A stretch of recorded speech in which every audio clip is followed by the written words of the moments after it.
السلام علیکم ورحمۃ اللہ وبرکاتہ۔ الحمد للہ رب العالمین والصلاة والسلام علی خاتم النبیین۔ واجب الاحترام سامعین کرام، آج ہم خطبات امامت جو کہ مولانا اسحاق رحمۃ اللہ علیہ نے ارشاد فرمائے اس کے پہلے خطبے کا اردو ترجمہ آڈیو کی شکل میں پہلی مرتبہ آپ کے سامنے پیش کرنے جا رہے ہیں۔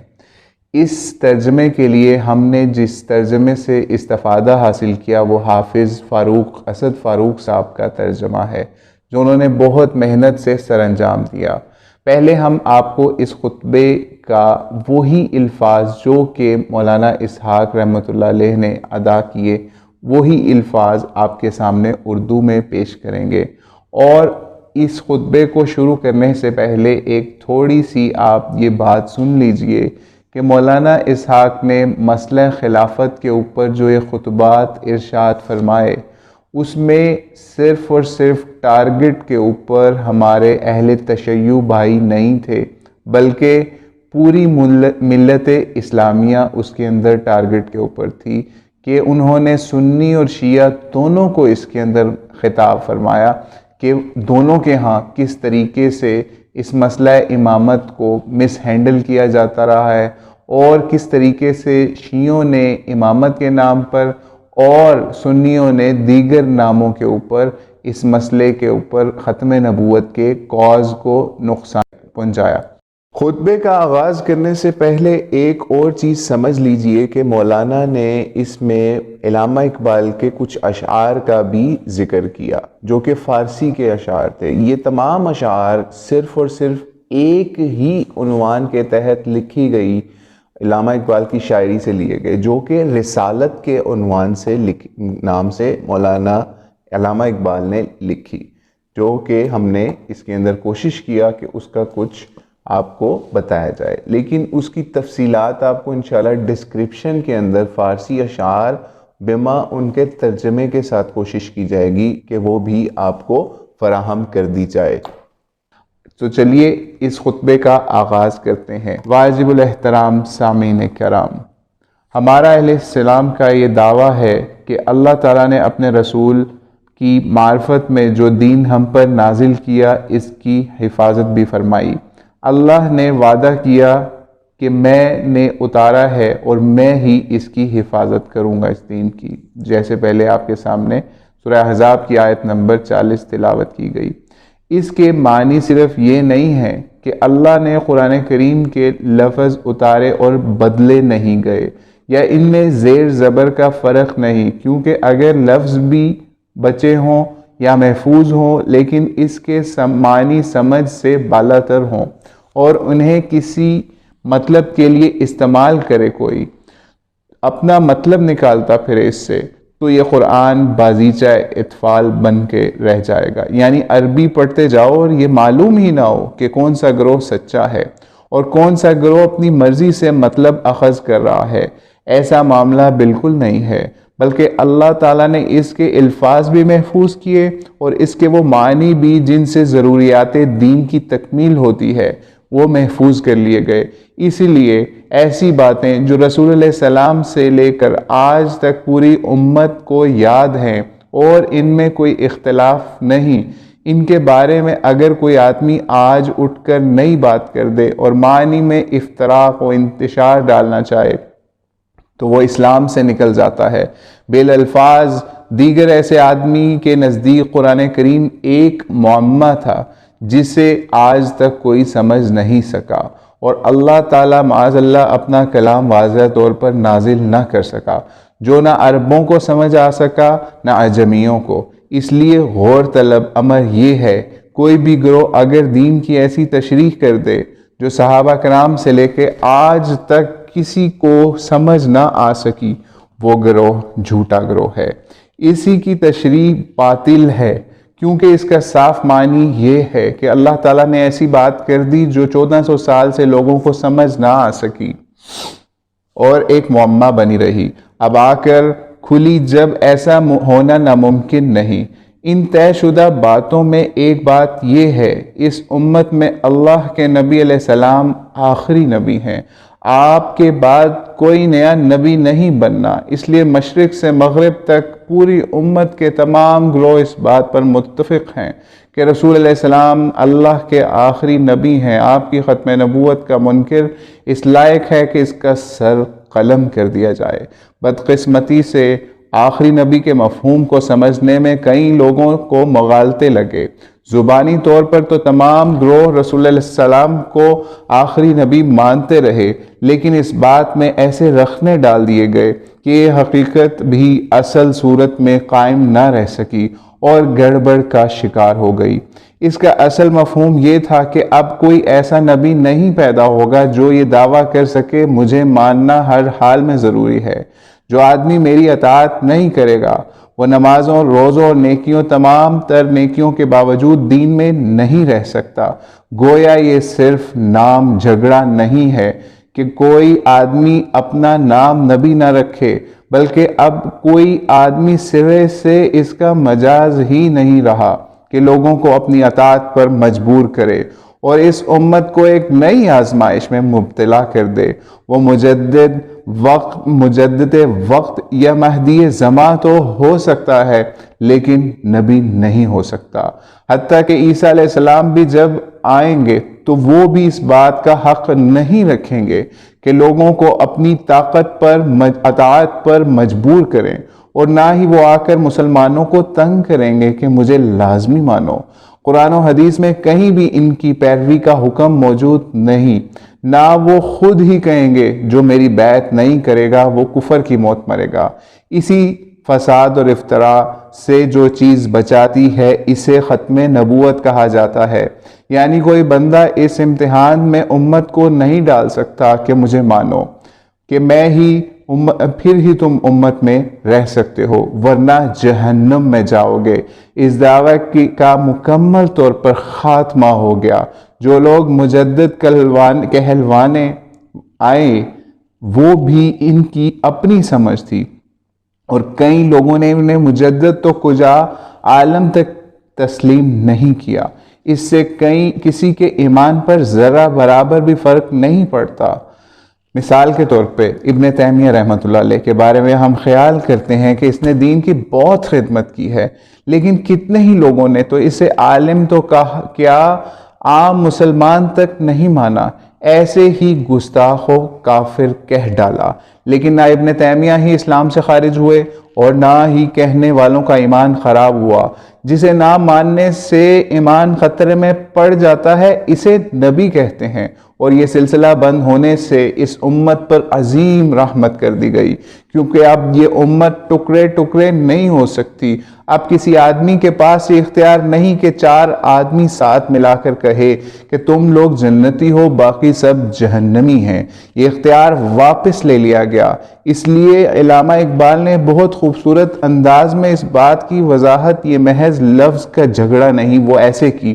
آپ فرماتے ہیں لا نبی بعدی ز احسان خدا است، پردہ ناموس دین مصطفیٰ است۔ یعنی اس کا مطلب یہ ہے رسول علیہ السلام کا فرمانا کہ میرے بعد کوئی نبی نہیں ہے رب تعالیٰ کا بہت بڑا فضل ہے، کیونکہ جب انبیاء کا سلسلہ جاری تھا تو یہ ایک سخت آزمائش تھی کہ نبی کے آنے پر کئی لوگ ایمان لے آتے لیکن اکثر کافر ہی رہتے۔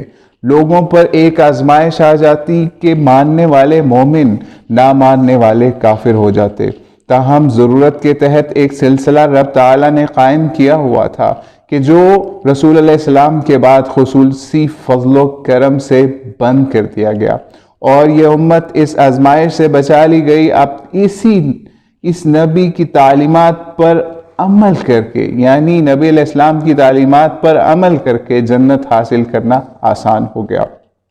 کوئی آ کر یہ دعویٰ کر ہی نہیں سکتا کہ میری اطاعت لازمی کرو، رسول اللہ علیہ السلام کے بعد مجھے بھی لازم مانو ورنہ ایمان کا خاتمہ ہو جائے گا۔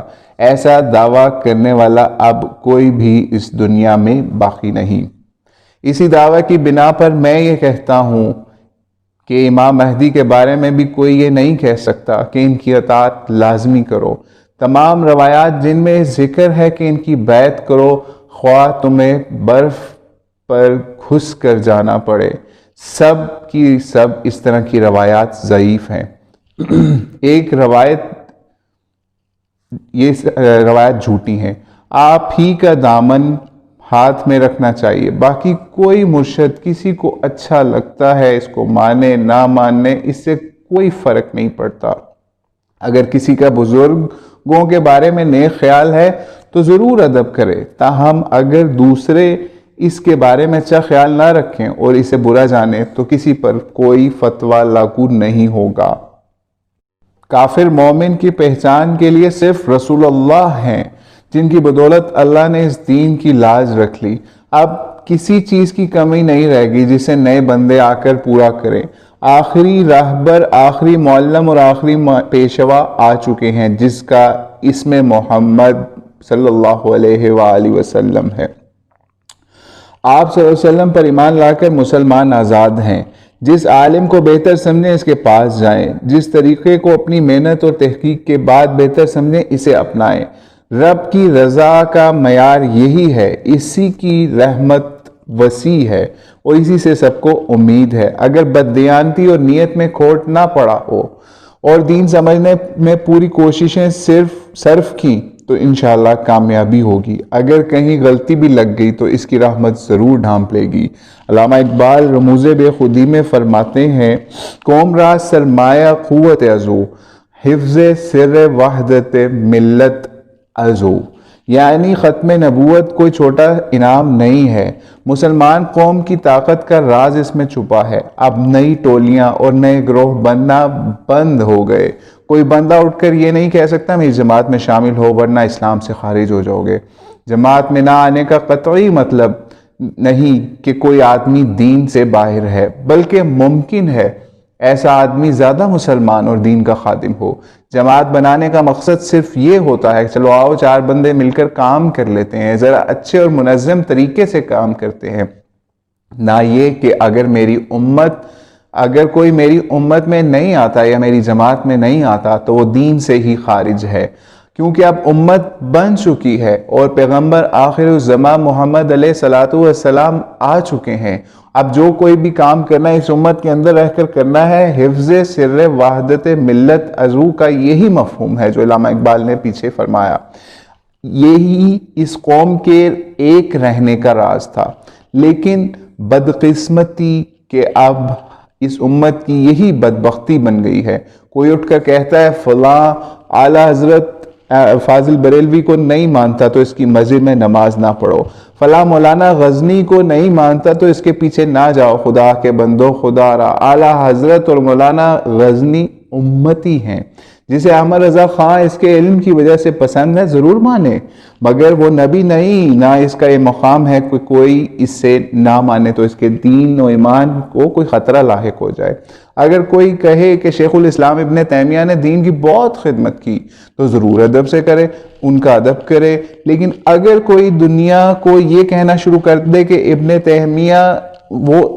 تیمیہ کو نہیں مانتا، وہ بے ایمان ہے، تو یہ بات غلط ہے، کیونکہ ابن تیمیہ جو بھی ہے نبی نہیں ہے۔ اس لیے ختم نبوت حفظ سر وحدت ملت ازو ہے۔ اس مسئلے کو سمجھنا چاہیے، اب یہ امت کے رہنے کا راز بن چکا ہے، اس لیے اب دعویٰ کر کے لوگوں کو پریشان کرنے کی ضرورت نہیں ہے کہ مجھے الہام ہو گیا یا میرا یہ مرتبہ یہ ہے اس لیے میرے پیچھے لگو۔ اگر کسی میں دین کی خدمت کا جذبہ ہے تو ضرور کچھ کرے اور جا کر اپنے رب سے انعام حاصل کر لے، لیکن امت کو تنگی اور مصیبت میں مت ڈالے۔ میرے پر لازمی ایمان لاؤ۔ رسول اللہ علیہ السلام کے بعد کسی آدمی پر ایمان لانا دین میں بالکل ضروری نہیں ہے۔ دین جتنا بننا تھا وہ بن چکا ہے، اب ان جھگڑوں میں پڑنے کی بجائے عمل کی طرف آؤ۔ افسوس کہ مسلمانوں نے اس کی قدر نہ کی، مرزائیوں سے جھگڑتے رہے، اب نبی نیا کوئی نہیں آنا، لیکن دوسرے رنگ میں اپنے لیے بے شمار نبی بنا کے رکھیں۔ اگر کوئی فلاں پیر کو نہیں مانتا یا کوئی عبد القادر جیلانی کو نہیں مانتا تو اسے مسلمان بھی نہیں سمجھتے، اگرچہ ہم ان کا ادب کرتے ہیں، وہ بہت بڑے ولی اللہ تھے، لیکن انہی کے دور کے بڑے امام عبد الرحمن ابن جوزی ان کے سلام تک کا جواب نہیں دیتے تھے۔ الٹا لوگوں کو کہتے پھرتے تھے یہ بے علم اور جاہل شخص لوگوں کا مرشد بنا پھرتا ہے۔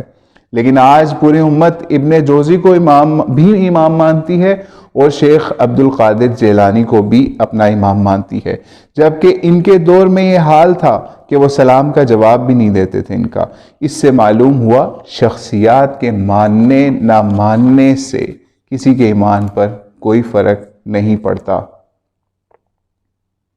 اس سے نہ خود ابن جوزی کافر کہلائے، نہ عبد القادر جیلانی ہی بے دین ہوئے۔ اس کی مزید وضاحت کے لیے ایک نہایت عمدہ واقعہ پیش کرتے ہیں جو خود شیخ اکبر محی الدین ابن العربی نے لکھا ہے۔ اس نعمت کی قدر دلانے کے لیے کہ رسول اللہ اسلام کے بعد کوئی نبی نہ ہوتا چھوٹی بات نہیں ہے۔ اب امت ٹکڑے نہیں ہو سکتی۔ رسول اللہ کو ماننے والے ایک ہیں، خواہ دنیا کے کسی گروہ یا ملک میں کیوں نہ ہوں۔ اب پوری امت کے سر پر صرف ایک جھنڈا لہرا رہا ہے جسے لو الحم کہا گیا ہے، جو قیامت کے دن کسی اور کے پاس نہیں، لو الحم کہا گیا ہے جو قیامت کے دن کسی اور کے پاس نہیں بلکہ محمد علیہ السلام کے پاس ہوگا۔ حضور کا جھنڈا ہوگا، باقی سب علماء اپنے لوگوں کو لے کر اسی جھنڈے کے نیچے جمع ہوں گے۔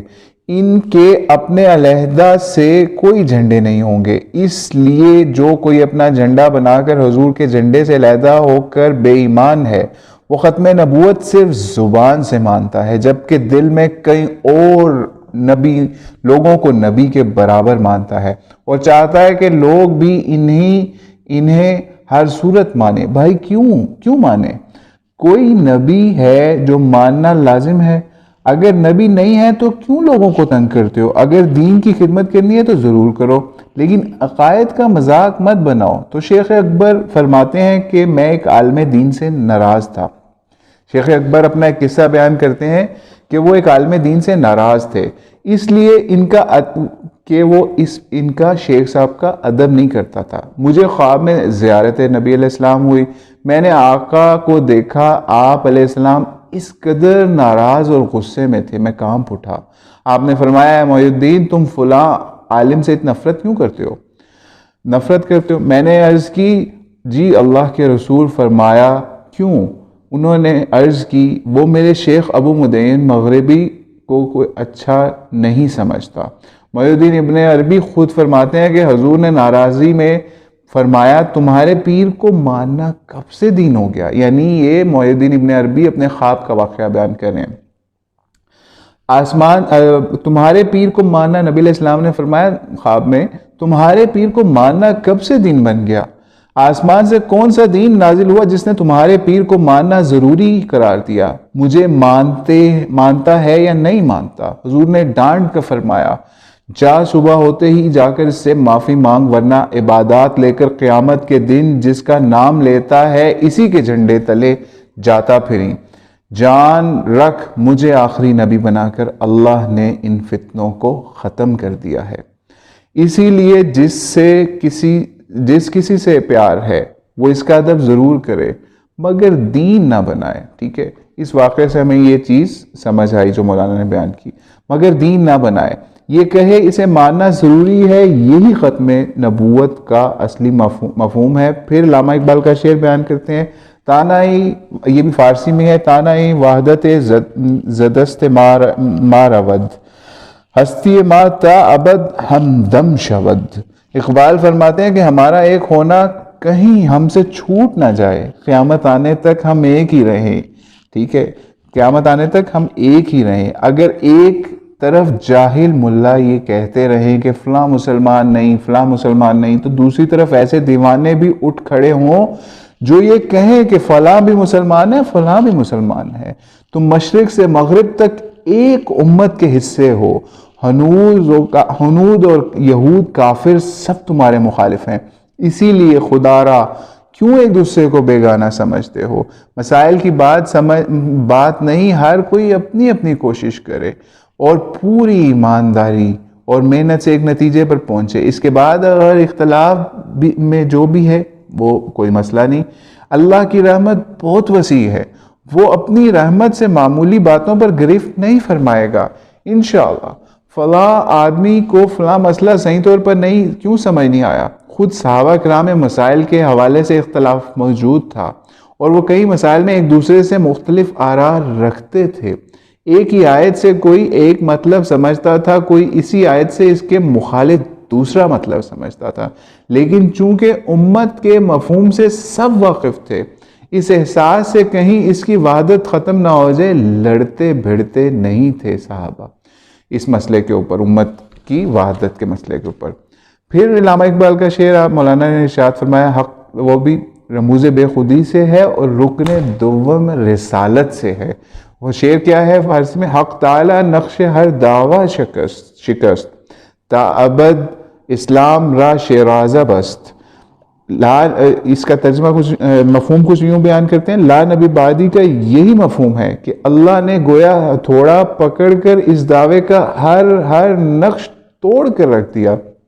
اللہ نے اس طرح اس امت کی ڈور باندھ دی کہ اب یہ ٹوٹ نہیں سکتی، اور فرما دیا ایسا دعویٰ کرنے والا اب میں پیدا ہی نہیں ہونے دوں گا، اور جو یہ کہے کہ میں مجدد ہوں یا میں مہدی ہوں اس لیے مجھے لازمی مانو۔ تو اس پر مولانا ابوالکلام آزاد کے خطوط بہت مفید اور فائدہ مند ہیں۔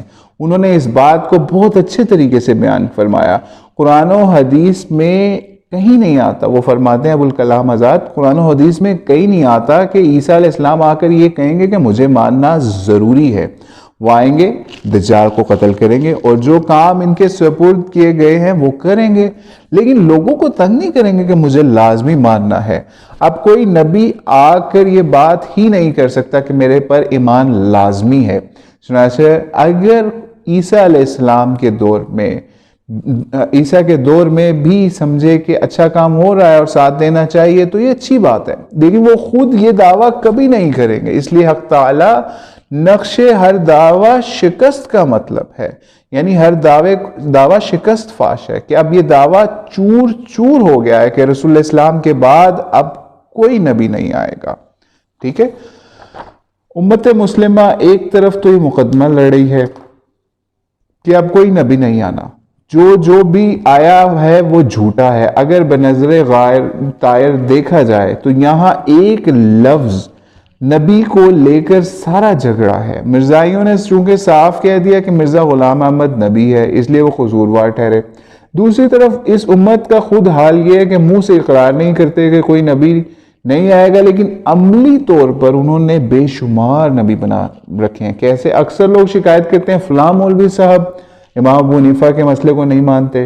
بھائی اگر نہیں مانتا تو کیا ابو حنیفہ رحمۃ اللہ علیہ نبی تھے معاذ اللہ، جو کہ اس کا ہر مسئلہ ماننا ضروری ہو گیا؟ حضور کے 80 سال کے بعد، نبی علیہ السلام کے 80 سال بعد امام ابو حنیفہ پیدا ہوئے، پھر علم پڑھا، پھر سالوں بعد کہیں جا کر عالم بنے۔ مزید یہ کہ ان کے ہم عصر علماء مثلاً امام مالک تھے جنہوں نے ان کے مسائل نہیں مانے، تو کیا امام مالک کافر ہو گئے معاذ اللہ؟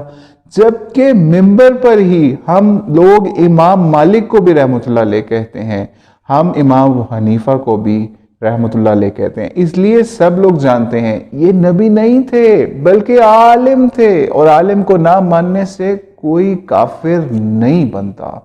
بے وقوف ہیں وہ لوگ جو ان لوگوں کو لے کر جھگڑا کرتے ہیں۔ آج یہ امت کے نیک لوگ تھے، ان کا ادب احترام اپنی جگہ ہے، بے ادبی کسی کی نہیں کرنی چاہیے، لیکن اس کا وہ درجہ نہیں ہے جو نبی کا درجہ ہے۔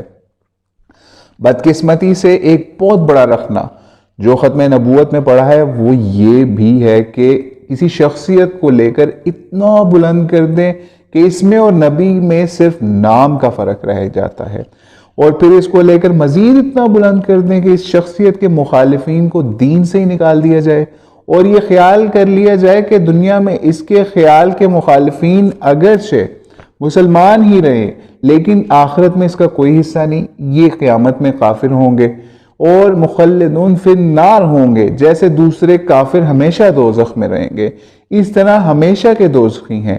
اس عقیدے کا قبر میں بھی حساب ہوگا، یہ مسئلہ امامت ہے۔ یہاں پر مولانا نے عقیدہ امامت کو بیان کیا، میں اس لائن کو دوبارہ ریپیٹ کرتا ہوں۔ بدقسمتی سے ایک بہت بڑا رخنا جو ختم نبوت میں پڑا ہے وہ یہ ہے کہ کسی شخصیت کو لے کر اتنا بلند کر دیا کہ اس میں نبی کا نام کا ہی صرف فرق رہ گیا، اور پھر اس کو لے کر اتنا بلند کیا کہ شخصیت کے مخالفین کو دین سے ہی نکال دیا، یعنی امامت کے مخالف کو دین سے ہی نکال دیا، اور یہ خیال کر لیا کہ دنیا میں اس خیال کے یعنی مسئلہ امامت کے خیال کے مخالفین اگرچہ مسلمان ہی ہیں لیکن اس کا آخرت میں کوئی حصہ نہیں، یہ قیامت میں کافر ہی ہوں گے اور مخلدون فی النار ہوں گے، یعنی ہمیشہ دوزخ میں جلنے والے ہوں گے، آگ کے عذاب میں ہوں گے۔ جیسے دوسرے کافر ہمیشہ دوزخ میں رہیں گے، اسی طرح ہمیشہ کے دوزخی یہ لوگ ہوں گے جو اس امامت کا انکار کریں گے، اور اس عقیدے کا قبر میں بھی حساب ہوگا۔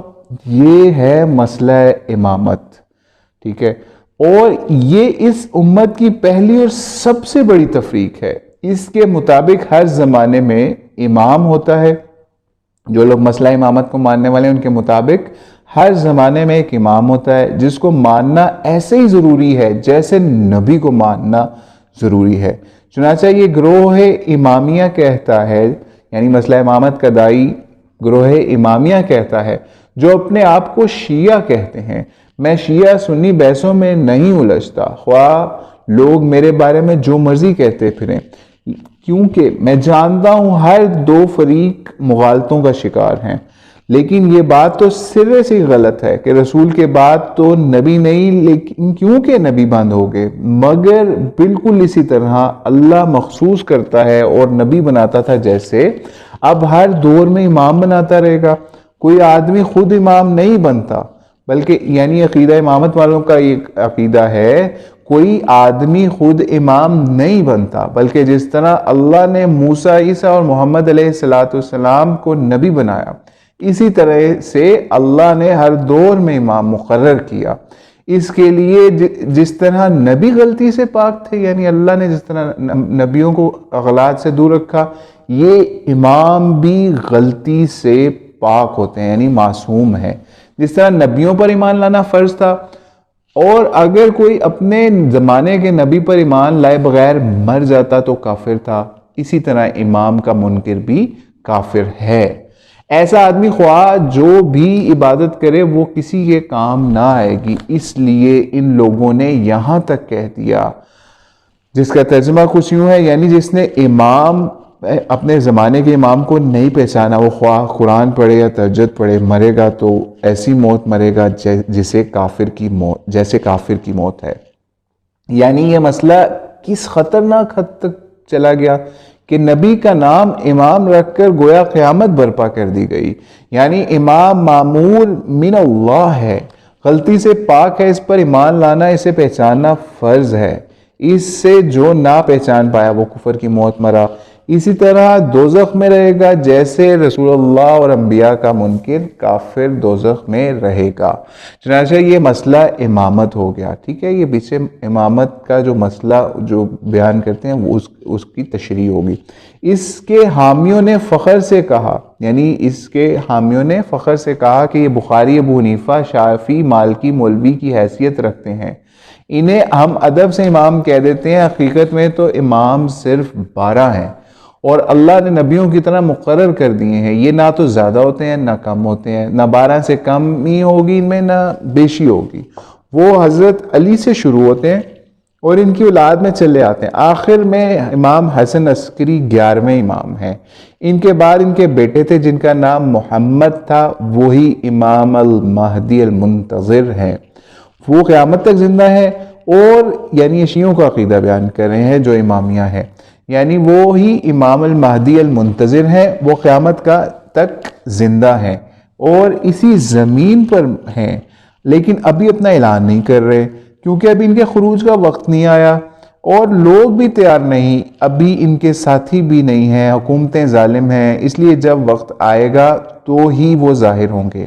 عیسیٰ علیہ السلام کی طرح انہیں بھی لمبی عمر ملی ہوئی ہے، وہ امام المہدی یعنی محمد اسی زمین پر موجود ہیں، وہی امام المنتظر ہیں، وہ چھوٹے ہوتے ہی کسی طرح گم ہو گئے تھے، کسی گویا زمین پر موجود ہیں لیکن بتا کر نہیں گئے، اسی لیے وہی 12ویں امام ہیں، نہ ان سے زیادہ کسی نے آنا ہے، نہ ان کو نہ کسی کو ان میں سے نکالا جا سکتا ہے، یعنی 12 کو قیامت تک یہی امام رہیں گے۔ جب قیامت آئے گی تو پہلے باقی امام مریں گے، پھر ان کی وفات ہوگی، یعنی 12ویں امام جو ہے امام المہدی کی۔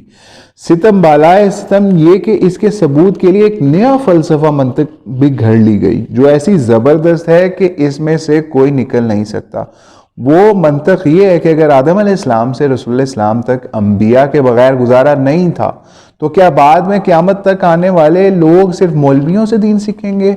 مولوی تو جگہ جگہ غلطی کھا جاتے ہیں، اس لیے جسے پچھلے لوگوں کو نبی چاہیے تھا، جیسے پہلے لوگوں کو نبی چاہیے تھا، اب ختم ہو چکے ہیں نبی، اسی طرح امت کو رہبری کے لیے اب امام درکار ہیں جو کہ حقیقت میں نبی ہی کے قائم مقام ہے۔ جس طرح نبی کے پاس وحی کے ذریعے علم آتا تھا، اسی طرح رب ان سے کلام کرتا ہے، یعنی اماموں سے۔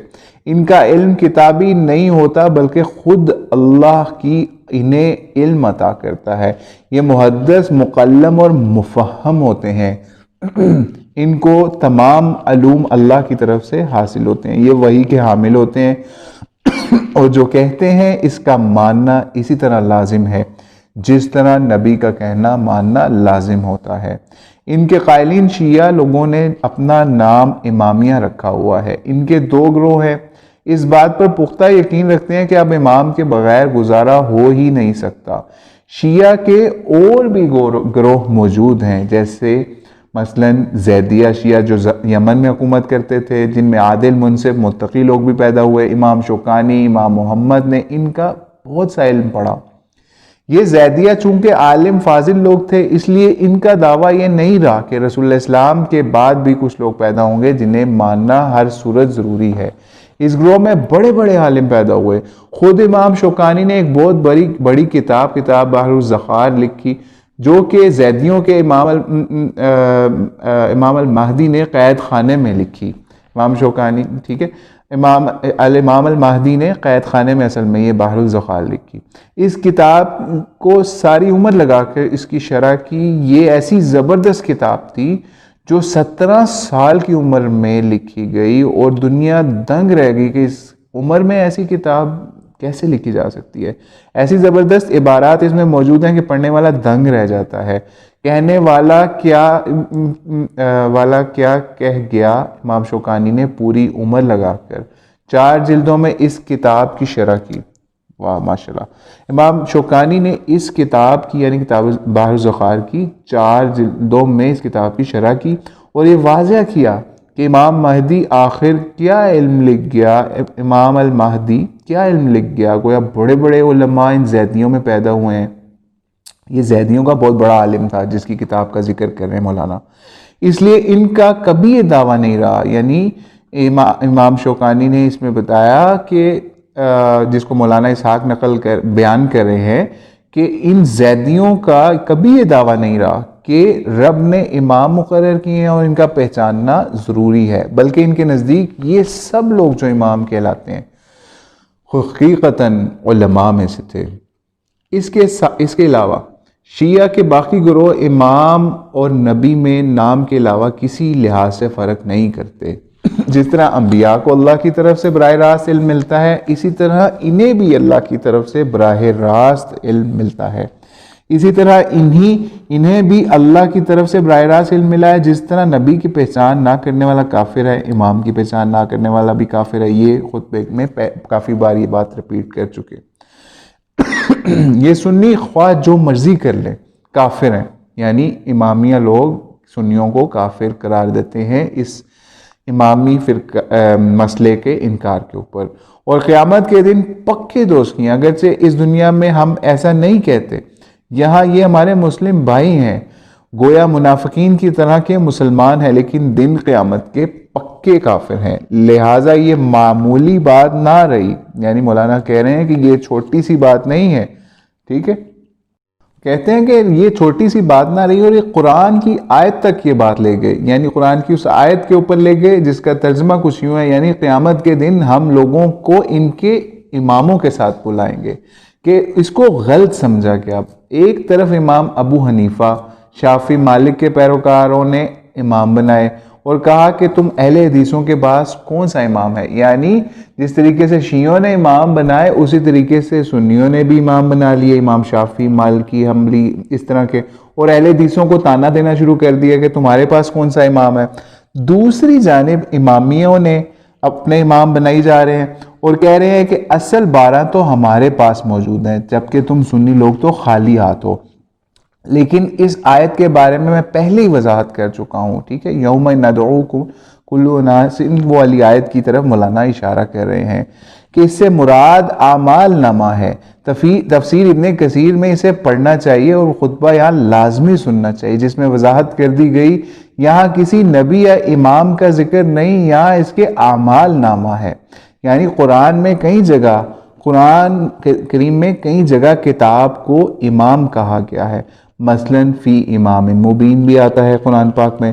جو کچھ تم کر رہے ہو وہ ایک ریکارڈ یعنی دفتر ہے، اسے نوٹ کر رہا ہے، ٹھیک ہے۔ اسی طریقے سے اس آیت میں یوم ندعو کل اناس والی جو آیت ہے، اس سے مراد بھی قیامت کے دن لوگ اپنے نامہ اعمال کے ساتھ آئیں گے، جو کچھ بھی کسی نے کیا ساتھ ہی فرشتے اس کا ریکارڈ لے کر آ جائیں گے، جس میں نیکی بدی کا حساب موجود ہوگا۔ اس سے آگے ہی فرمایا جنہیں سیدھے ہاتھ میں، یعنی اس آیت سے آگے ہی فرمایا جا رہا ہے، جس سے بات کلیئر ہو جاتی ہے کہ جن کو ان کے نامہ اعمال سیدھے ہاتھ میں دیے جائیں گے، ٹھیک ہے، جو کسی نے، ٹھیک ہے، اس سے آگے ہی بیان کیا جا رہا ہے کہ قیامت کے دن لوگ اپنے نامہ اعمال کے ساتھ آئیں گے، جو کچھ کسی نے کیا ساتھ ہی فرشتے اس کا ریکارڈ لے کے آ جائیں گے، جس میں نیکی بدی کا حساب موجود ہوگا۔ اس سے آگے ہی فرمایا گیا جنہیں سیدھے ہاتھ میں نامہ اعمال ملے گا وہ نیک ہوں گے، لیکن کچھ لوگ اپنے نامہ اعمال اسے اپنے مطلب کا امام بنا لیا، یعنی اس سے یہ مراد لیا کہ یہ ایک امام ہے، امام چاہیے، جو تمہارے پاس نہیں ہے بلکہ صرف ہمارے پاس یعنی شیعوں کے پاس ہے۔ یعنی نامہ اعمال کی تشریح کی بجائے، جو کہ مولانا نے اس کے اندر واضح کیا کہ نامہ اعمال کی ذکر ہو رہا ہے، اس کو بھی امام بنا کے اہل تشیع نے پیش کر دیا۔ آگے چلتے ہیں۔ اچھا، جن لوگوں نے کہا کہ انبیاء کی مانند ہی اللہ مقرر کردہ امام بھی ہونے چاہیے، وہ آگے بھی دو شاخوں میں منقسم ہو گیا ہے، تقسیم ہو گئے۔ یعنی شیعوں کی بات کہہ رہے ہیں مولانا، ایک وہ ہے جو 12 ائمہ کے قائل ہے، ان حضرات کا کہنا ہے کہ امام 12 سے بڑھ ہی نہیں سکتے، اس لیے وہ بیچارے مجبور ہیں، مانتے ہیں کہ 12واں امام پیدا ہو کے لمبی عمر پا رہا ہے، ظاہر نہیں ہوا، اور جب قیامت کا ظہور ہوگا، قیامت کے قریب ظاہر ہو جائے گا، قیامت کے وقت بھی پہلی امتیں جو بھی مریں گی وہ بھی امام مہدی پھر اس کے بعد یعنی امام مہدی کی وفات ہوگی تو پھر ہی یہ مسئلہ حل ہوگا، ٹھیک ہے۔ میں اس عبارت کو دوبارہ ریپیٹ کر رہا ہوں تاکہ اس کے اندر کسی قسم کا کوئی مسئلہ نہ رہے۔ جن لوگوں نے، یہاں ریپیٹ کر رہا ہوں، جن لوگوں نے کہا کہ انبیاء کی مانند ہی اللہ کے مقرر کردہ امام بھی ہونے چاہیے، وہ دو شاخوں میں تقسیم ہو گئے۔ ایک وہ جو 12 ائمہ کے قائل ہیں، ان حضرات کا کہنا ہے کہ امام 12 سے بڑھ ہی نہیں سکتے، اس لیے وہ مجبور ہو کر یہ ماننے لگے کہ 12واں امام پیدا ہو کر لمبی عمر پا رہا ہے، ظاہر نہیں ہوا، وہ قیامت کے قریب ظاہر ہوگا، اور قیامت کے وقت بھی پہلی امتیں، باقی امتیں مریں گی، پھر اس امام مہدی کی وفات ہوگی۔ کیونکہ اگر امام مہدی ایک بندے سے بھی پہلے فوت ہو گیا تو اللہ پر تو کذب یا جھوٹ لازم آتا ہے، معاذ اللہ۔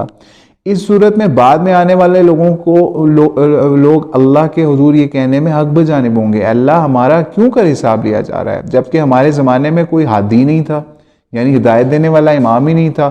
گویا ان کے نزدیک آخری امام کو آخر تک رہنا چاہیے، لوگ بھلے مانے نہ مانے، لیکن اللہ کو بہرحال ایک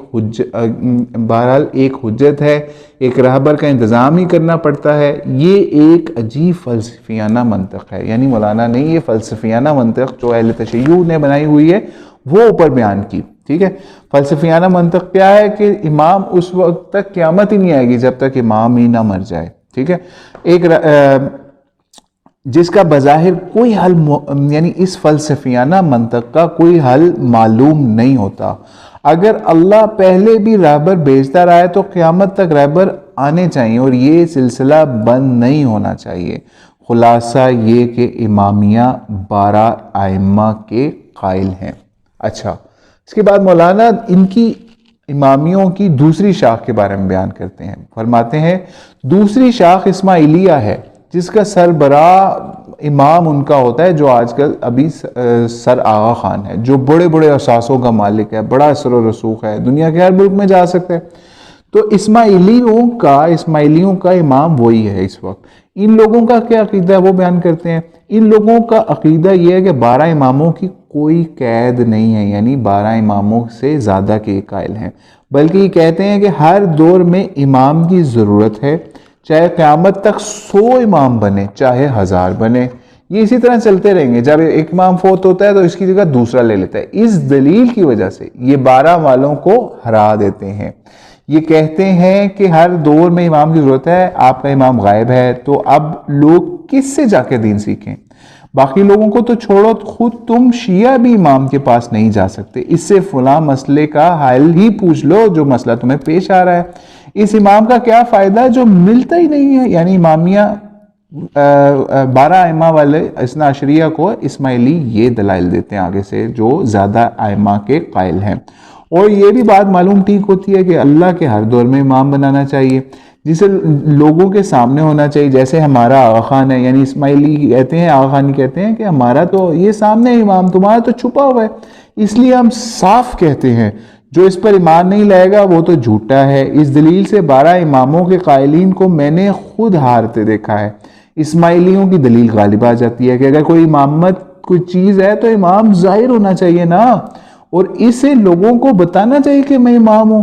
آخر مجھے آزماؤ، میرے معجزات، روحانیت، برکتیں دیکھ لو اگر مجھے امام سمجھتے ہو. اب اس پہ اگر امامیہ سچے ہیں یا جھوٹے ہیں یہ ایک علیحدہ بحث ہے. تاہم ان کے یہی 2 بڑے گروہ ہیں. ایک 12 والے اثنا عشریہ، یہ عام شیعہ ہیں، لیکن ان کا امام ظاہر ہی نہیں ہے، ظاہر ہی نہیں ہوتا. چونکہ وہ ظاہر نہیں ہے اس لیے لوگوں کو دین نہیں سکھا سکتا، مسائل نہیں بتا سکتا، لہٰذا اس مسئلے کا کوئی فائدہ یہاں پر نہیں ہے. اس سوال کا جواب کوئی نہیں دے سکتا. اگر قیامت کے دن اللہ پوچھ لے کہ امام تمہیں دیا تھا اور تم نے اس سے فائدہ کیوں نہ اٹھایا، تو وہ کہیں گے کہ امام تو ہمیں نظر ہی نہیں کہیں آیا. تو خود اس سے آ کر ہمیں دین بتایا جاتا، وہ ہمیں آ کے دین بتا دیتا. اس لیے یا تو آدمی اسماعیلی ہو جائے یا ان کی دلیل قوی ہے کہ ہمارے امام چلتے چلے آ رہے ہیں، اس وقت 55 امام آ چکے ہیں، یعنی اسماعیلیوں کے 55 امام آ چکے ہیں، 56واں موجود ہے، اسی طرح آگے بنتے چلے جائیں گے.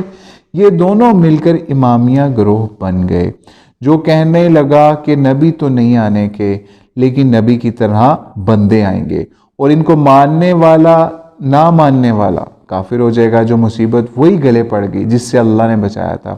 اللہ نے تو نبی بند کر کے اس امت کو ایک کر دیا تھا، گویا اب یہ پریشانی ختم ہو چکی تھی کہ اب بس اللہ کے رسول کو مانتے رہو، ایک رہو گے. لیکن اس لیے یہ بات ذہن نشین کر لیں، یہ ایک انتہائی اہم مسئلہ ہے. اگر یہ یہاں تک محدود ہوتا ہے کہ ہم اماموں کو مانتے ہیں، کوئی نہ مانے تو خیر کوئی بات ہی نہیں، یہ مان لیا جاتا. ممکن ہے ہمارے سمجھنے میں غلطی لگ گئی ہو. عالم اس بات کا قطعی متحمل نہیں کہ اس کے آپس میں لڑایا جائے، کیونکہ رسول اللہ اسلام کے بعد ایسی کوئی شخصیت سرے سے ہے ہی نہیں. نہ مانو گے تو کافر ہو جاؤ گے، ٹھیک ہے. نہ مہدی کی نہ عیسیٰ ابن مریم کی کہ وہ نئے سرے سے آ کے اعلان کریں گے کہ مجھے لازمی مانو ورنہ تم کافر ہو جاؤ گے. اب یہ کام بند ہو چکا ہے الحمدللہ. رسول اللہ صلی اللہ علیہ وسلم کے بعد یہ امت محفوظ ہو چکی ہے، ایک ہی جھنڈے کے تلے ہوگی، اکٹھے ہوگی، ٹھیک ہے. تو اس لیے انما المؤمنون اخوہ، یعنی اس کا ترجمہ کچھ نہیں ہے کہ ایک ہو جاؤ، ٹھیک ہے.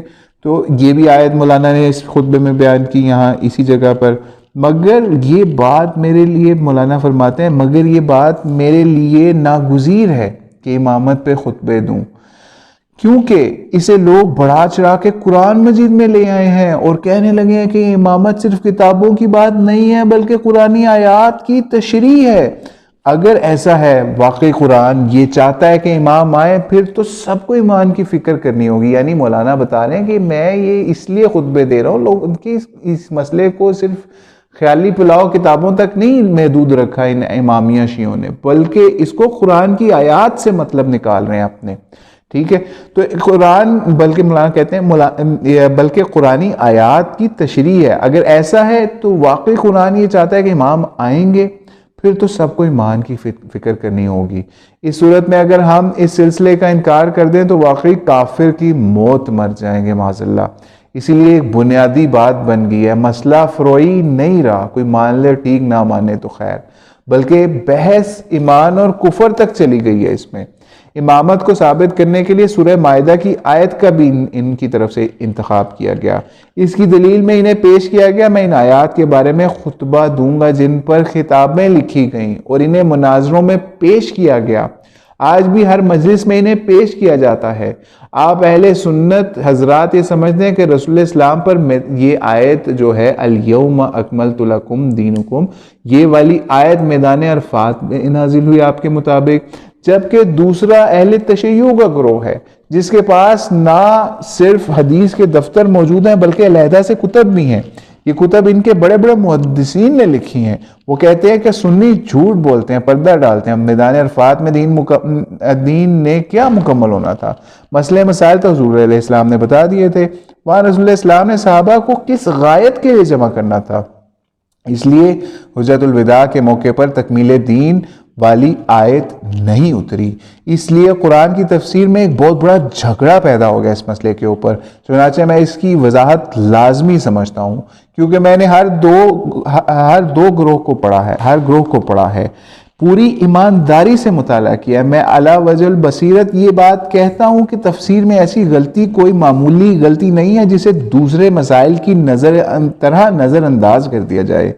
جہاں تک مناظروں کی بات ہے تو ابن تیمیہ سے شاہ عبد العزیز تک لوگوں نے لکھا اور بعد میں بھی لکھتے چلے آ رہے ہیں، لیکن چونکہ مناظرہ صرف تعصب، ضد اور عناد ہی ہے، اس لیے مسائل بجائے حل ہونے کے مزید الجھ گئے۔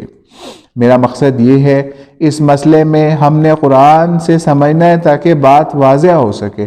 شیعہ کہتے ہیں تکمیل دین والی آیت یوم غدیر پر نازل ہوئی۔ ان کی احادیث کے مطابق رسول اسلام جب حج سے واپس آ رہے تھے تو مکہ اور مدینہ کے مابین مقام جوفہ آتا ہے، جہاں سے اہل شام احرام باندھتے تھے۔ جو اب ویران ہو چکا ہے، اس کے قریب ایک میدان آتا ہے غدیر خم۔ اس مقام پر خطبے کا ذکر صحیح مسلم میں بھی ملتا ہے، یعنی سنیوں کی کتاب میں بھی اس کا ملتا ہے۔ غدیر حوض یا تالاب کو کہا جاتا ہے، خم اس جگہ کا نام ہے، یعنی مقام خم کا تالاب۔ رسول اللہ اسلام نے وہاں پر لوگوں کو جمع کیا اور حاجیوں کو اکٹھا کر کے فرمایا، لوگوں میں ایک بشر ہوں، کوئی پتہ نہیں موت کا فرشتہ میرے پاس آ جائے اور میں یہ دنیا چھوڑ جاؤں، خبردار میں اپنے بعد دو اہم چیزیں چھوڑے جا رہا ہوں۔ یہ حدیث ثقلین کا بھی اس میں ذکر کیا جاتا ہے، ٹھیک ہے۔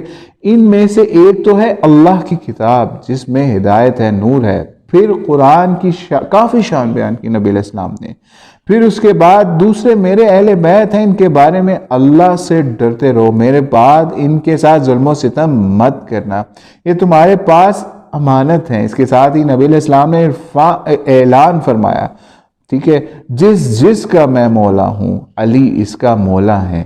شیعہ حضرات دعویٰ کرتے ہیں، یہ حدیث یہاں ختم ہوئی، مولانا اپنا تبصرہ کہتے ہیں کہ شیعہ حضرات دعویٰ کرتے ہیں کہ در حقیقت یہی وہ اعلان تھا۔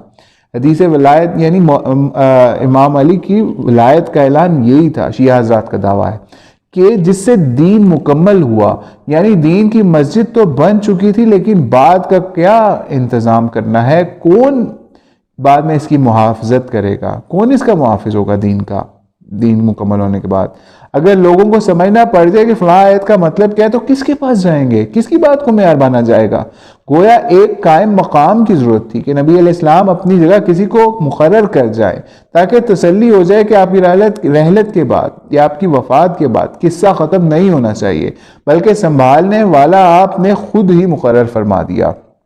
اسی لیے جب اللہ کے نبی نے اعلان کر دیا الیوم اکملت لکم دینکم، یہ جبریل یہ آیت لے کر آئے تو حضور نے بار بار خوشی کے نعرے مارے اور فرمایا کہ اے مسلمانوں، میرے بعد اللہ نے دین کو بچا لیا ہے، میرے بعد اس کی حفاظت کرنے والا بنایا جا چکا ہے. یعنی یہ شیعوں کی طرف سے بتایا جا رہا ہے کہ شیعہ اس طرح کی روایات لے کے آتے ہیں.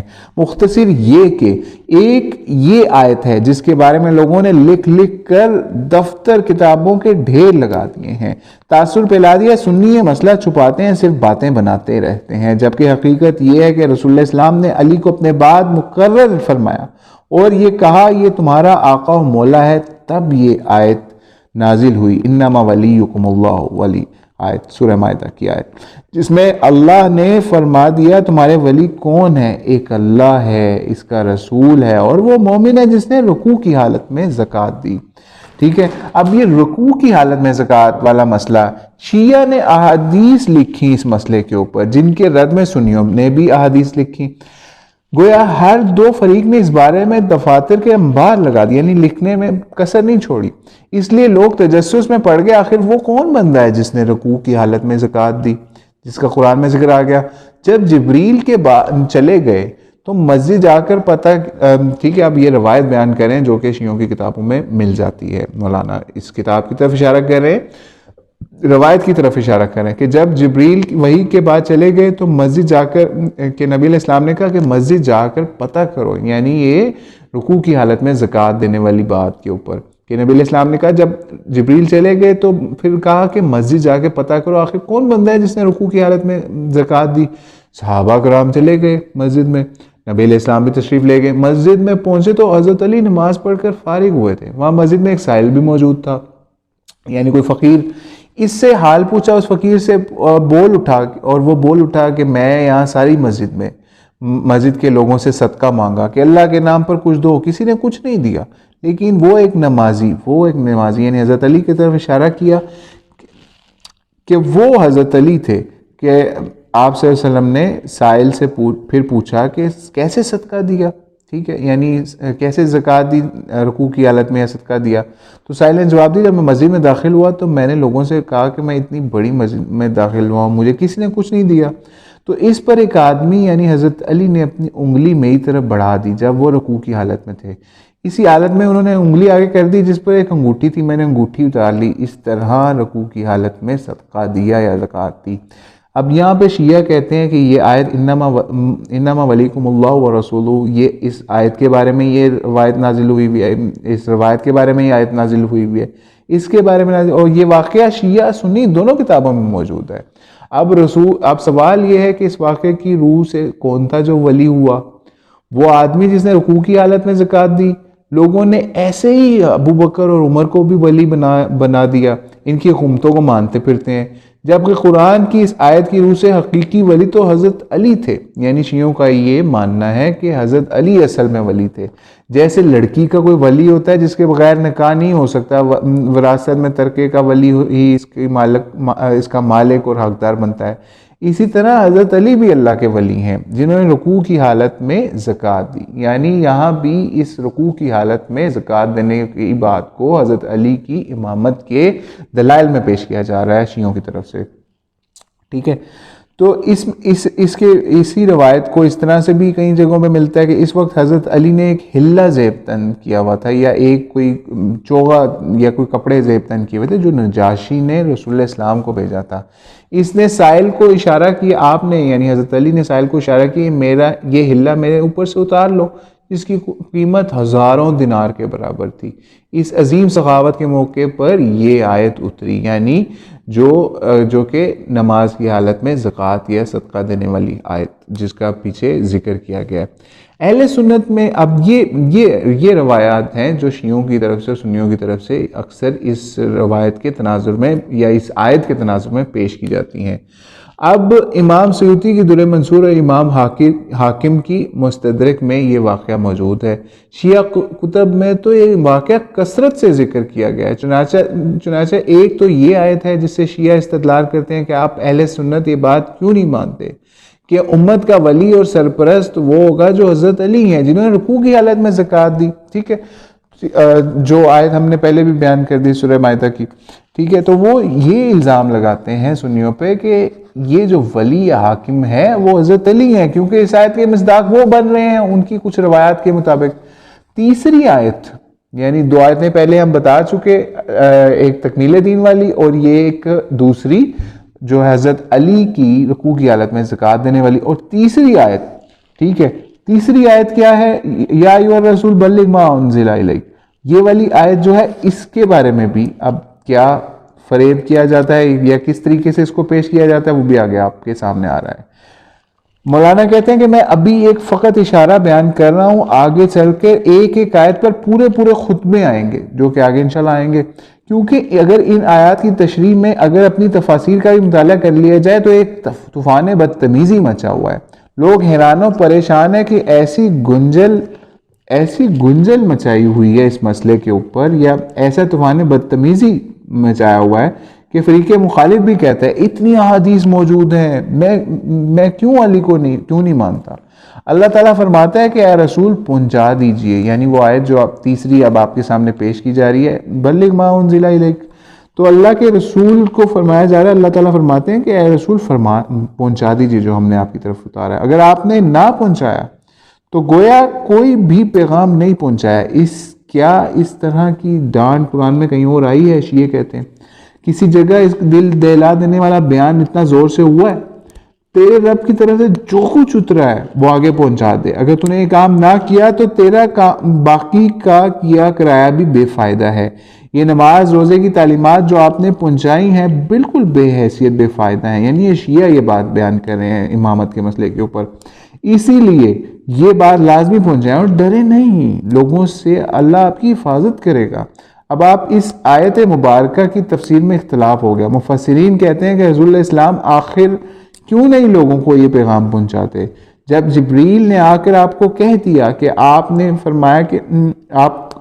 فرمایا کہ اے جبریل یہ لوگ بت پرست تھے، انہیں ایک اللہ کی وحدانیت کا سبق پڑھایا، بڑی مشکل سے توحید کی طرف مائل کیا ہے، انہوں نے بت چھوڑے، باپ دادا کے طریقوں کو چھوڑا، اب یہ مسئلہ ان کو بتایا تو یہ اسے کیوں کر مانیں گے؟ میرے اپنے لوگ بگڑ جائیں گے اور میرے خلاف ہو جائیں گے، میں اس آزمائش میں نہیں ڈالنا چاہتا اپنے خود کو۔ جو جیسے موسیٰ علیہ السلام کو جب حکم ہوا کہ فرعون کے پاس جائیں تو انہوں نے فرمایا اللہ میرے ہاتھ سے ایک بندہ مارا گیا ہے، ایک نفس مارا گیا ہے، اس لیے ہارون کو بھیج دیں، گویا بشری تقاضے کے تحت موسیٰ سے ایسا ہونا کوئی بعید نہیں۔ یہ شیعوں کی دلیل مولانا پیش کریں۔ اسی طرح حضور نے بھی بتقاضۂ بشریت اس بات پر یہ فرمایا کہ اگر میں نے علی کی نیابت کا اعلان کر دیا تو ہنگامہ کھڑا ہو سکتا ہے، یعنی نبی کے اوپر اعتراض کریں کہ علی کے اعلان کے اوپر نبی علیہ السلام ڈر رہے تھے معاذ اللہ، ٹھیک ہے، تو میرے اپنے چیخ اٹھیں گے، آپ کو تو مانا تھا لیکن آپ کے اپنے چچا کا بیٹا ہمارے آگے کر دیا، یعنی نبی علیہ السلام کی نبوت کو مانا تھا، اب آپ علی کو بھی ماننے کے لیے آگے پیش کر رہے ہیں، اب آپ ہمیں اس کی اطاعت کا حکم دے رہے ہیں۔ اے جبریل یہ بھی انسان ہے اور ان میں بھی حکومت کے خواہش مند ہیں، اگر میں نے علی کو بطور خلیفہ بنا دیا اس امت میں ایک نیا فطور پڑ جائے گا۔ اے جبریل تو جا کے اللہ کے حضور میری التجا پیش کر، یعنی اسی آیت کے تناظر میں اس طرح کی باتیں گھڑی گئیں کہ نبی علیہ السلام نے اس آیت معاذ اللہ یا ایھا الرسول بلغ ما انزل الیک سے پہلے اتنا مجادلہ کیا ہے جبریل کے ساتھ، ٹھیک ہے، تو انہوں نے بھیجا کہ اللہ کے حضور میری التجا کر جو بھی میں تجھے بیان کر رہا ہوں، تو پھر اس کے بعد پھر اس پر یہ آیت اللہ نے نازل کر دی کہ اے نبی پہنچا دے، اگر تو نے بات نہ پہنچائی، یعنی یا ایھا الرسول بلغ ما انزل الیک، تو پھر تو نے دین ہی کیا پہنچایا، نماز اور روزوں کا کیا فائدہ جب اس امت میں تیرے بعد کوئی امام ہی نہیں، اس لیے یہ بات ہر حال میں لوگوں کو پہنچا دیں۔ یہ آسمانی حکم ہے، اسی سختی سے نازل ہوا کہ حضور جان گئے کہ اگر میں نہ پہنچایا تو عذاب نازل ہو جائے گا معاذ اللہ، یعنی حضرت علی کی امامت کا پیغام اگر لوگوں کو نہ پہنچایا تو اس سے عذاب نازل ہو جائے گا۔ پھر حضور علیہ السلام نے اعلان یہ اس بات کا غدیر پر لوگوں کو پہنچایا، گویا یہ تیسری آیت ہے، ٹھیک ہے، 2 پہلے بیان ہوئی، تیسری اب یہ آئی کہ رسول اللہ اسلام کی طرف یہ پیغام پہنچایا گیا کہ اگر تو نے یہ نہ پیغام پہنچایا، یعنی امامت کا پیغام لوگوں تک، تو تو نے پیغمبری کا حق ادا نہیں کیا، اور خوف نہ کر کہ اللہ تیری حفاظت کرے گا، ٹھیک ہے۔ اب مولانا فرماتے ہیں ان باتوں کی وجہ سے جو نتائج نکلے ہیں وہ ایسے ہیں کہ ان کی وجہ سے امت کبھی اکٹھی نہیں ہو سکتی۔ ایک دوسرے کو مرنے مارنے پہ اترے ہوئے ہیں، جبکہ حقیقت یہ ہے لکھنے والے ہمارے ساتھ اس قدر چالاکی سے دھوکے کرتے آئے ہیں کہ اب ہم کچھ نہیں کر سکتے۔ ہر گروہ اپنی جگہ پر سچا ہے، شیعہ بھی میرے بھائی ہیں۔ میرے بھائیوں، یہ مولانا اسحاق کے الفاظ میں کہہ رہا ہوں، ٹھیک ہے۔ مولانا اسحاق کہتے ہیں کہ لکھنے والوں نے اتنی چالاکیاں کی، اب ہم کچھ نہیں کر سکتے، ہر گروہ اپنی جگہ پر سچا ہے، شیعہ بھی میرے بھائی ہیں۔ اگر آپ لوگ مجھے ہزار برا جانیں، ان کی بدقسمتی کہ وہ بیچارے پھنس گئے، لکھنے والوں نے اتنا الٹا سیدھا لکھ دیا ہے کہ اب وہ نکل نہیں سکتے اس سے، ٹھیک ہے۔ اور دوسری طرف خود ہمارا بھی یہی حال ہے کہ ہم نے بھی وہی مانا جو ہمارے بڑے لکھ کے دے گئے، اس لیے اللہ ہی بہتر جانتا ہے اصل کیا ہے۔ سوائے قرآن مجید کے باقی تمام کتب میں اختلاف ہی اختلاف ہے۔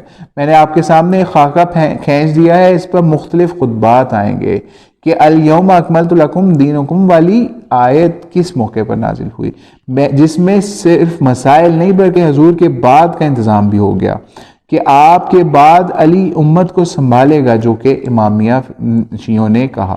پھر یہ کہ ولی تمہارا وہی ہے جس نے رکوع کی حالت میں زکوٰۃ دی، یعنی یہ دوسری آیت، پہلی الیوم اکملت والی اور دوسری کے حضرت علی کے لیے جس نے رکوع میں زکوٰۃ دی، وہی امت کو بعد میں سنبھالے گا، اور اگر نہیں پہنچایا یہ بات تو تیرا پہلے والا سارا کام کالعدم ہو جائے گا۔ یہ 3 بڑی آیات، اس کے علاوہ اور بھی کئی چھوٹی آیات موجود ہیں، لیکن میں نے وہ آیات چنی ہیں جن پر مسئلے کا دار و مدار ہے۔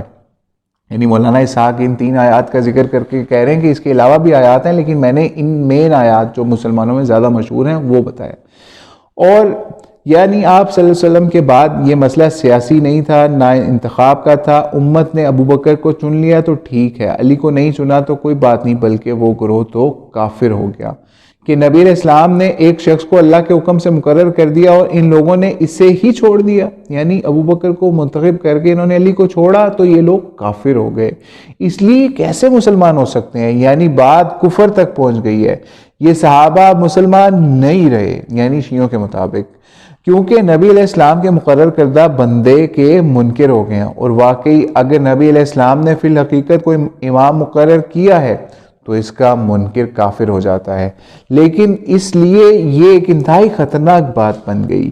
پھر اس بارے میں ان لوگوں نے ایک حدیث بھی لکھی ہے۔ ہم تو یہ مانتے ہیں کہ نبی علیہ السلام نے فرمایا کہ قبر میں آدمی جاتا ہے تو اس سے اللہ کے فرشتے پوچھتے ہیں تیرا رب کون ہے، تیرا نبی کون ہے، تیرا دین کیا ہے۔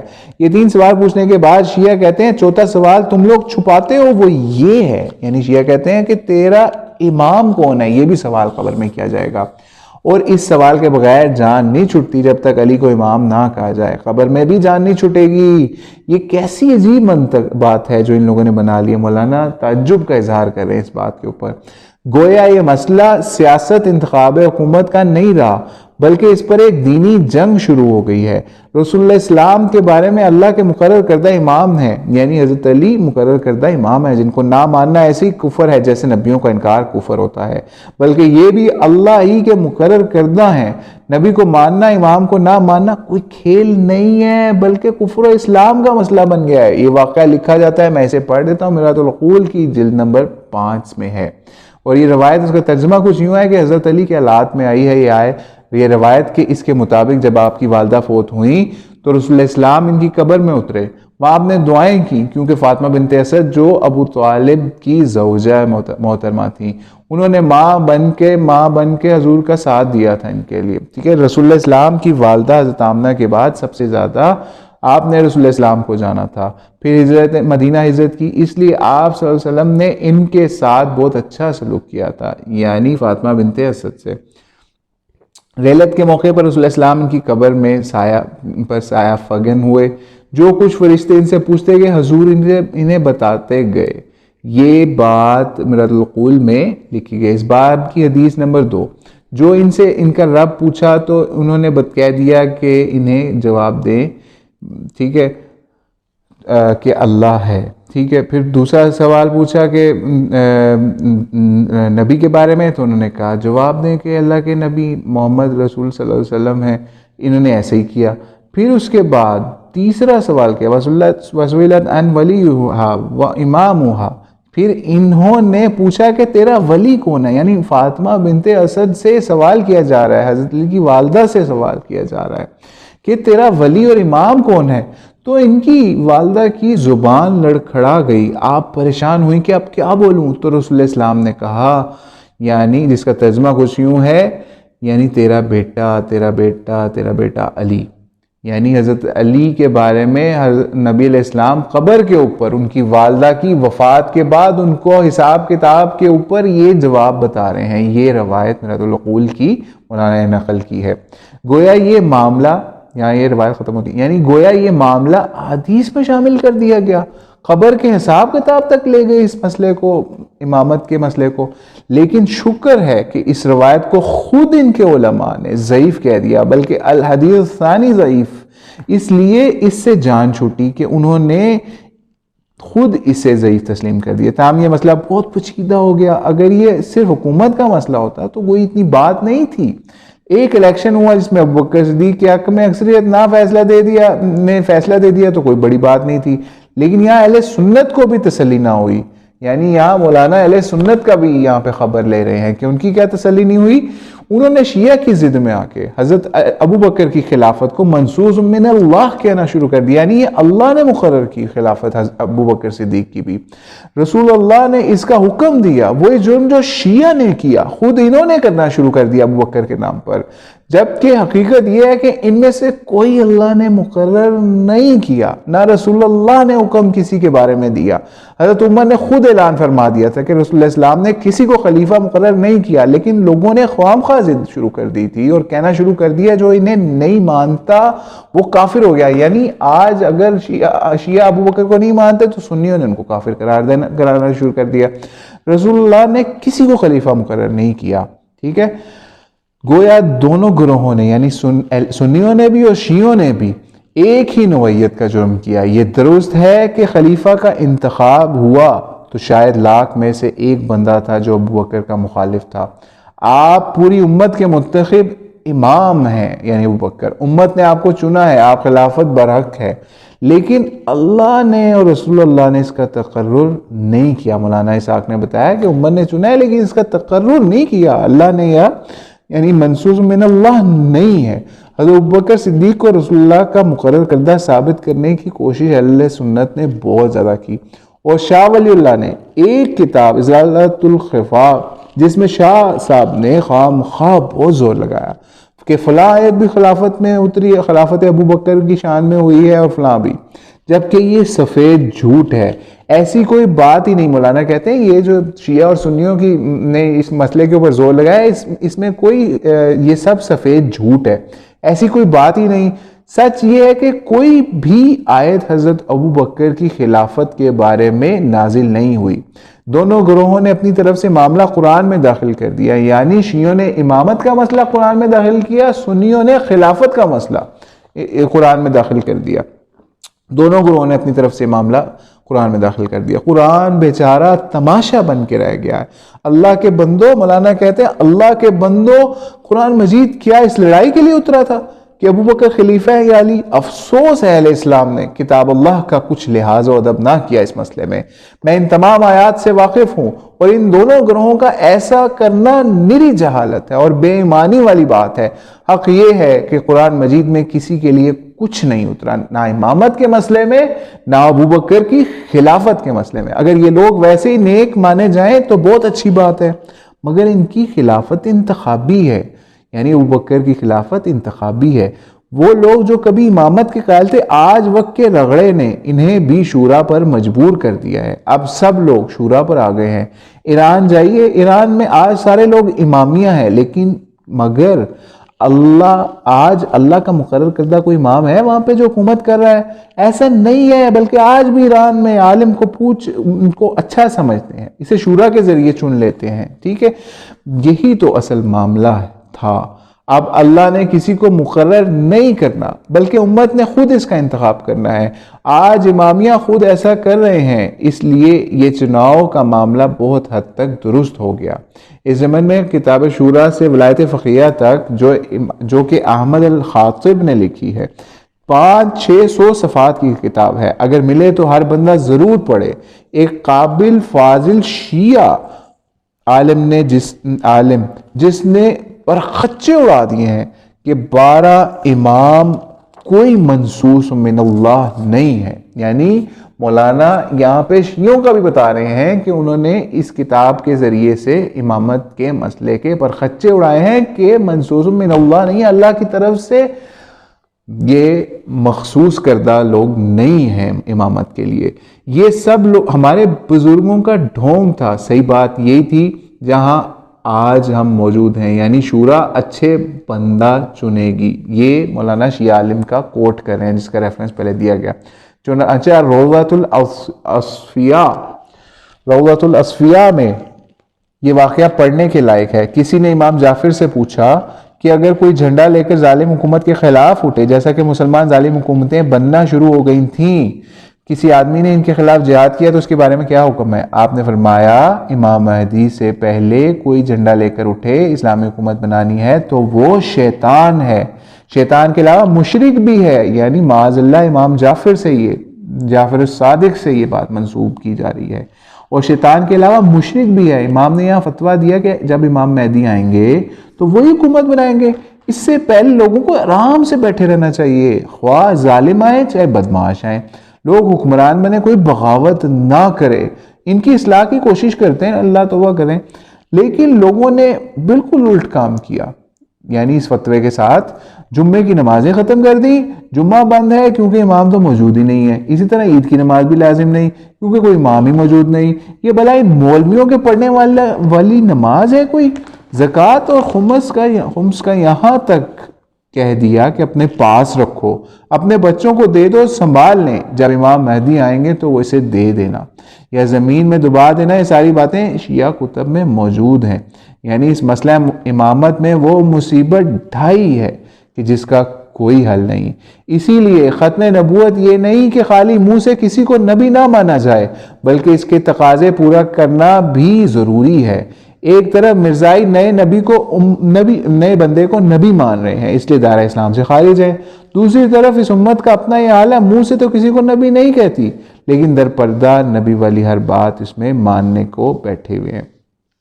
کسی بھی امام پیر ولی کے بارے میں قبر میں سوال نہیں ہوگا۔ یہاں مولانا سنیوں کو مخاطب کرتے ہوئے کہہ رہے ہیں کہ قبر میں بھی اس کا سوال نہیں ہوگا، جیسے آپ کو معلوم ہے کہ اکثر ہمارے حضرات کا عقیدہ ہے، تو سچ تو یہ ہے کہ کسی بھی امام ولی پیر کے بارے میں قبر میں سوال نہیں ہوگا، نہ پیران پیر کا شیخ عبد القادر جیلانی کا سوال صرف اور صرف سوال ہوگا، تو نہ محمد علیہ السلام کا سوال ہوگا قبر کے اندر۔ بس یہی ختم نبوت ہے۔ دنیا کی چنیدہ کتب میں سے ایک کتاب الفہرست ہے، جس کا لکھنے والا ابن ندیم محمد ابن عساکر اپنے زمانے کا انسائکلوپیڈیا تھا۔ 380 ہجری میں ان کی وفات ہوئی۔ اس وقت ان کی اتنی معلومات تھیں کہ بدھ مت کے پیروں نے جو کچھ لکھا، ہندوؤں نے جو کچھ لکھا، مسلمانوں کے گروہوں نے جو کچھ بھی لکھا، سب کی تفسیر اس میں لکھی گئی۔ اس کے علاوہ فقہ بھی لکھی۔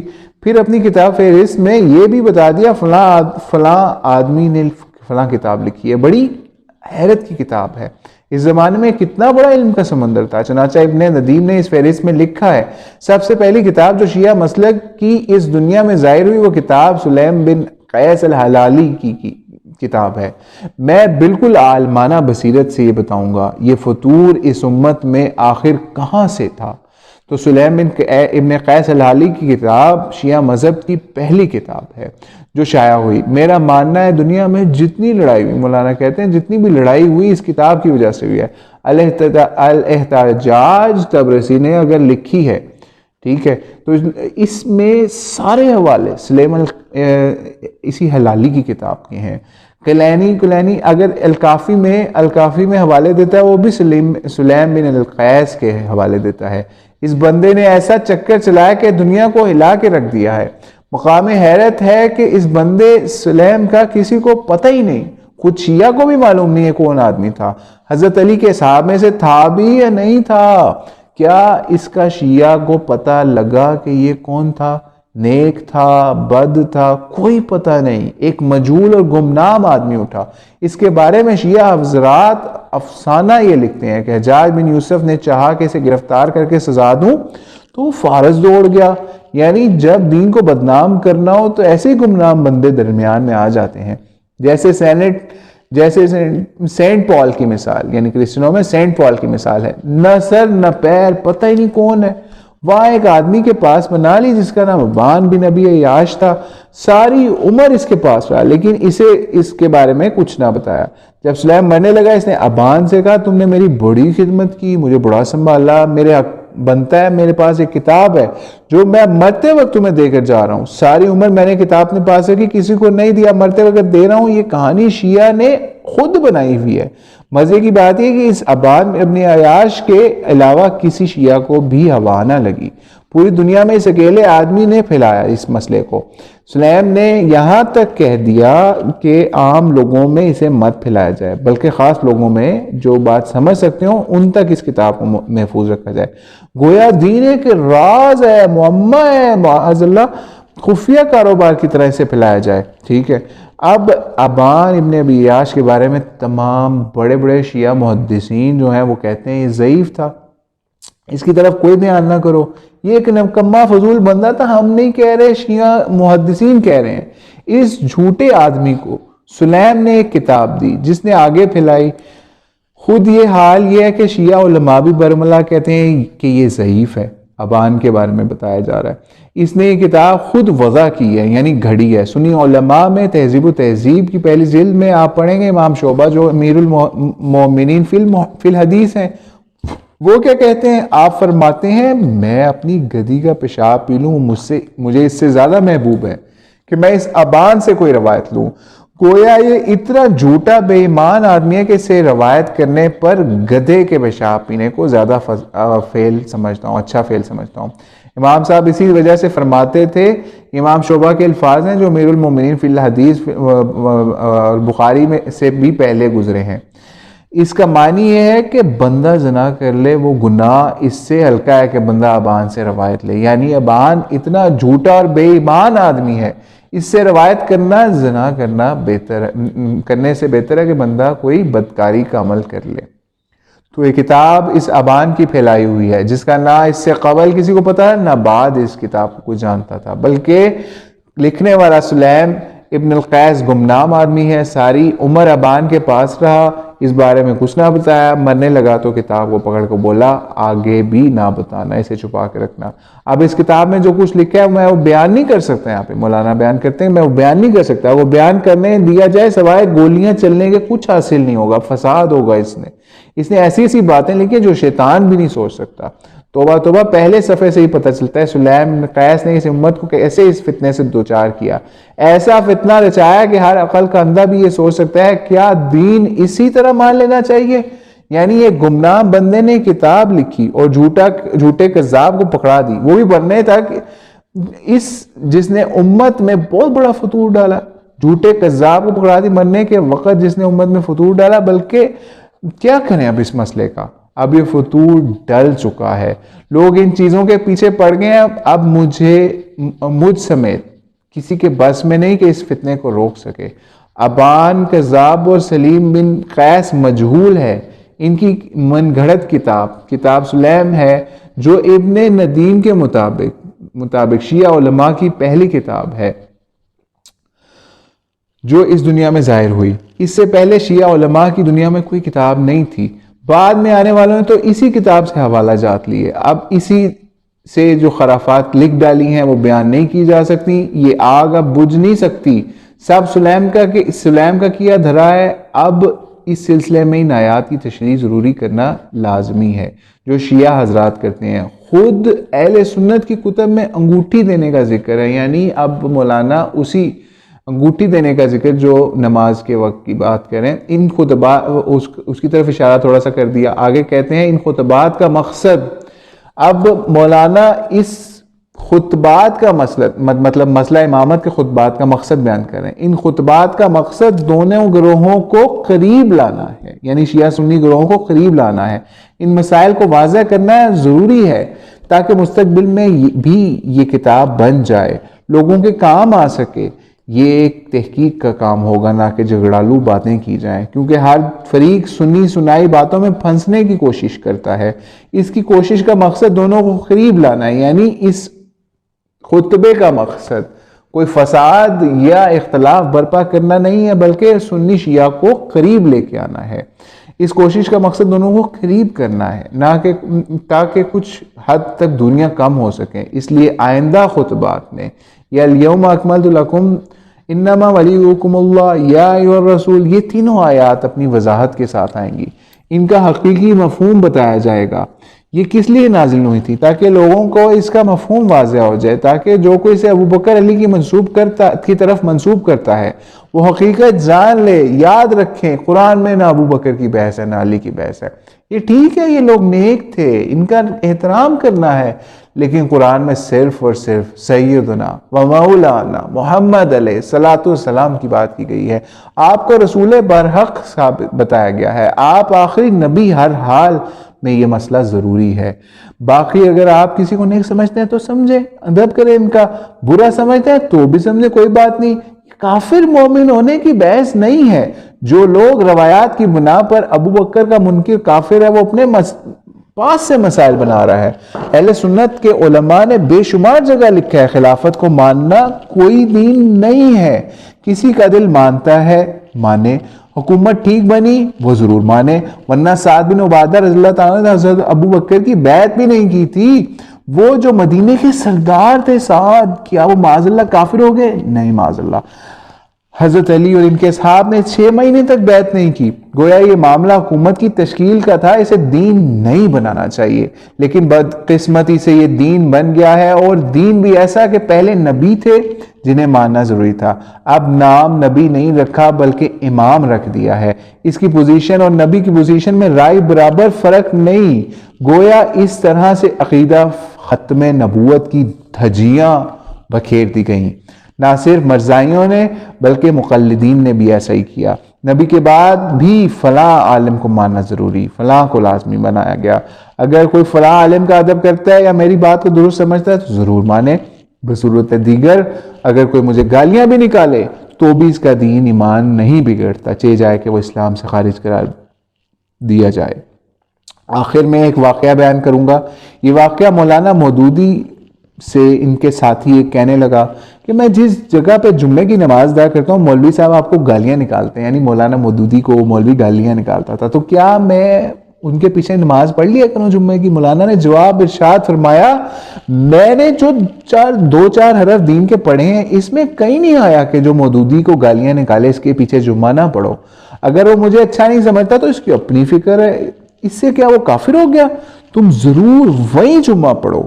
دین یہ نہیں کہتا کہ فلاں عالم یا آدمی کو ماننے والا یا نہ ماننے والا کافر ہو گیا، جسے جو اچھا سمجھتا ہے اس کی بات ضرور مانے، مگر جس ہستی کو جڑوں سے پکڑنا لازمی ہے، جس کی ایک ایک بات کو ماننا بالکل واجب ہے، وہ ہستی محمد علیہ الصلوۃ والسلام ہے۔